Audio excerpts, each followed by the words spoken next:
Good morning, everyone. Well, been a while since I did a video. Apologies for that, but kind of get rid of an issue with things not going as planned. I started working on I can show you what I started working on, and I'll come back to you afterwards. I did a little test with this thing, which is I'm going to use to chase, which is basically cutting grooves in the walls. So basically what you do is you go along and it cuts a groove, and it's going to be where I insert the cable for all the electrical plugs in the walls and the lower part of the walls behind the baseboard. So I did about 5 minutes of it on just like I have a test wall out there. Didn't record it, just like, hey, let's see, make sure it works, right? Well, I only did about, I don't know, that much of a wall, and my arms are killing me because it's so heavy. This thing must be 15, 20 pounds. So what I'm thinking of doing is basically making a support for it, like a dolly that I put underneath. So I'm going to have basically a metal square underneath little things that stick up, and then put like 4 wheels on it. I had these wheels anyways from something. I was going to do a project back in the UK when we were living there. So I'm just going to put those on the bottom, and then this thing at a height that it actually works out to be where I want it anyways, because I want to have it all about 10 centimeters from the floor, which would be about, what's that, 4 inches, 6 inches, something like that? Yeah, 4 inches. Anyways, going like this and keeping it balanced was absolutely brutal. So yeah, the plan is today I want to weld together a square and some kind of cage or dolly, or I don't know what you want to call it, but just something that will allow me to slide this along so I'm not killing myself, because I'm just getting over an injury to my back. It's taken me a little while. It's really stupid. I stepped off a ladder, step ladder, and it just jarred something. But anyways, that's the project for today, is to get this thing together welded. It doesn't have to look pretty, doesn't have to even be that durable. It's just got to get through, probably, I don't know how many weeks it is. It's 1,000 meters, which is like a kilometer of cable I've got to put in. Basically all the rooms have to go around the baseboards, where there's going to be a socket, wherever it connects to, up and down and stuff like that.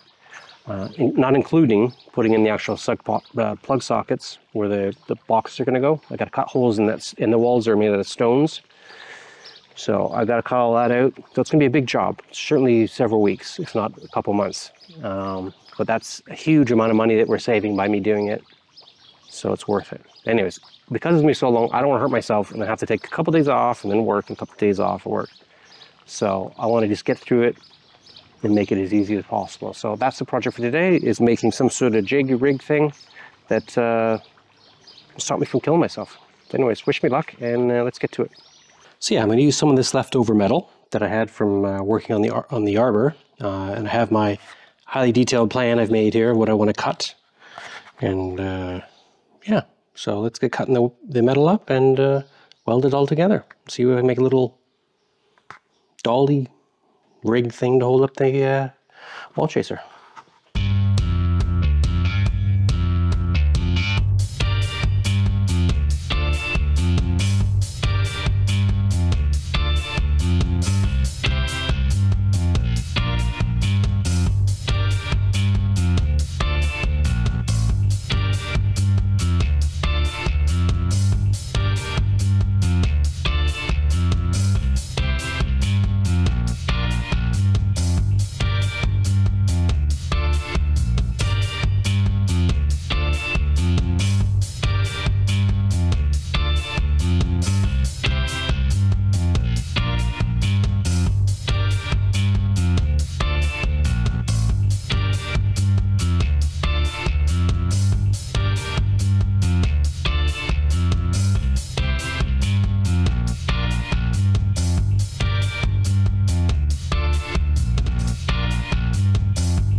So yeah, basically, I think that'll be a good little solution for sore arms when I'm working on the baseboards, or skirting boards, whatever you want to call them.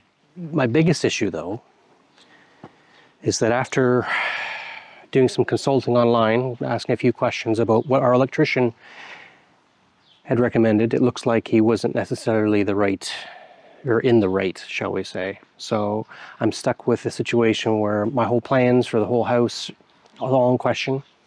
So what I'm going to have to do is do a bit more of my own research. I've discussed things with him and discussed things with a friend of ours in the village who's actually the fire chief, and he used to be an electrician. He was like, I don't know what this guy's talking about. You can't do that. So kind of back to the start. So yeah, basically I have to make new plans and we have to find a new electrician, and I'm held up a bit. So that's why I've not been doing videos. For the last week, what I've pretty much been doing is I've got a book and it's in French, and I couldn't find any versions that are online that I could get translated and like that. But this is a book that's really good quality. It's got lots of pictures in it.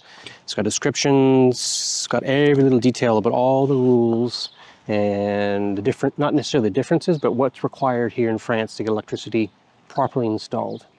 So what I've been doing, and why it's taking a long time, and I don't really know a better way to do it, at least at this point, is I'm using Google to translate, and I'm taking a picture of it, like that, and then I'm reading on my phone the page. Next page, take a picture, read it on the phone. Next page, take a picture. So I'm about 150 pages of about 500 in. So it's taken quite a while. Normally a little faster reader than that, because there are a lot of pictures and it is pretty large font and everything, but just because I have to translate it, it's taking a long time. So some of the things that we found out were wrong was the actual positioning of where you put the wires in the walls. So when I chase things up, there's certain rules for that, how close the wires can be to water sources, the way the wires can be connected behind or in a box and stuff like that. You can't hide any of the boxes under this in the floors or anything like that, or have like a junction box in there.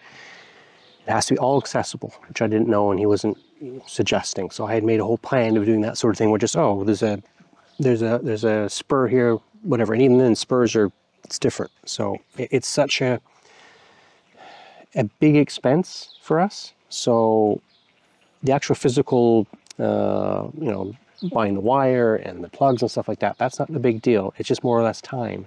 And if when we originally got a quote for the whole house, where I wasn't going to do any of it, they were looking at 30 or 40,000 euros, which is like, that's a lot of money. We don't have a lot of money like that just to be doing it wrong. So I had made deals with sort of some English people and English speaking people, just put it that way, that I was going to chase all the wires. And then afterwards, that kind of got us, so basically cutting all the grooves in, and then the electrician was to come and put it in the walls and hook it all up. And that was about 25 grand, which is still better than 30 or 40 grand, because it is such a huge house. So we found someone else who was kind of a friend and stuff like that, and he had suggested that, he could do it for less, so we went with him. I asked for sort of what are the baseline rules, because obviously I couldn't read French, not that well. And I'm not an electrician. I mean, I know enough from what I've learned over the years, and I did a lot of electronics and I did a lot of like computer tech and stuff like that. So I know basically, I know it's going to be dangerous and not safe, but that's not the point. One of the things I specified was that I wanted to have everything to be what's called to the norms, which is basically it's all to code. So we don't want to have issues when we go to sell it. We're not looking to sell it, but 10 years, 20 years down the road when we're too old or it's too big of a house to take care of, or if we ever want to rent it out, even if we want to do like an Airbnb and stuff like that. And as well as using it for insurance purposes. I don't want to be on the hook if the house burns down that I've screwed something up or it wasn't to code, right? So what you do in France is a bit different. It's almost like an optional inspection, if that makes sense. Whereas I think in America and Canada you would, or even in the UK, I think you have, actually UK you don't, it's a bit weird. This is a new build. But you do something, you put in a plug or whatever, you kind of don't have to have it inspected, you can just kind of wing it. Here, because we're doing the entire you know, whole new circuit boards or breaker boards, all new wires, every plug is getting switched out, everything's completely changed, it's considered a new, like a new build almost. So we need to get it inspected. And it's a place called the council, yes, council. And that's basically, you would go online, you can do it all the work yourself, that's fine, but you have to have it done correctly. So what we do is you pay for an inspector to come around your house, and then he will make notes on anything that he finds wrong. And because we've done so much, he wants to see what's behind the walls, where this wire is going. He wants to see your connections. He wants to make sure it's totally perfectly done. And if it's not, by a little bit, like if there's a couple things wrong, he'll say, okay, I'm not going to give you this certificate to say that it's good, but if you can email me a couple of pictures with these little connections fixed, or you move that plug this way by 6 inches or a foot or whatever, I'll sign it off. If it's massively wrong, and there's things that are just absolutely not even to code, which is the way I was going, you would be basically not given that kind of allowance, and you'd have to pay again, and generally it's double the price of paying for the first time. I'm not sure how much it is. I don't know if it depends on, I haven't got to that part in the book yet. I just know that, or actually I haven't researched it, I just know that that's the process now from reading this book, is that you, especially when it's a new build, especially when it's a complete redo like what we're doing, you should get it inspected. So that inspection certificate lasts 3 years. And then, so yeah, we're obviously going to be here more than 3 years. I'll probably still painting the house in 3 years, right? It's going to take a long time. So basically at that point, after the 3 years, you would go back in again and get another certificate when you want to rent it or sell it. But it would be based off of the first one. So you basically have to swear that you've not done anything to the place. And then all they do after 3 years is they check it to make sure that the code, the date that you got it basically signed off on, is still applicable. And if you, so it's something that changes kind of every 10 or 20 years kind of thing at most. And it may be, okay, well, we no longer want 8 plugs on a kind of a run, we want to have 6 or something like that. Or if you'd use this wire, we no longer use this kind of wire, you have to switch the wire out. But most of it apparently tends to happen in the circuit board or the breaker box. So as long as we have all the runs done properly, everything's in the right positions, for the most part, we should be okay. And electricity tends to be going lower voltage now. So you're doing, in bathrooms, stuff like that, you do the 12 volt, the low voltage lighting. Those LEDs are they're fine. You don't need any more than that. So it's not expected to change too much. One of the things that I was told, don't even worry about, which our friend in the village, who used to be an electrician and is still kind of quite knowledgeable, said, no, you have to do it, is we have to put networking in all the rooms. It's a bit of a weird code, norms, or what do you want to call it, but they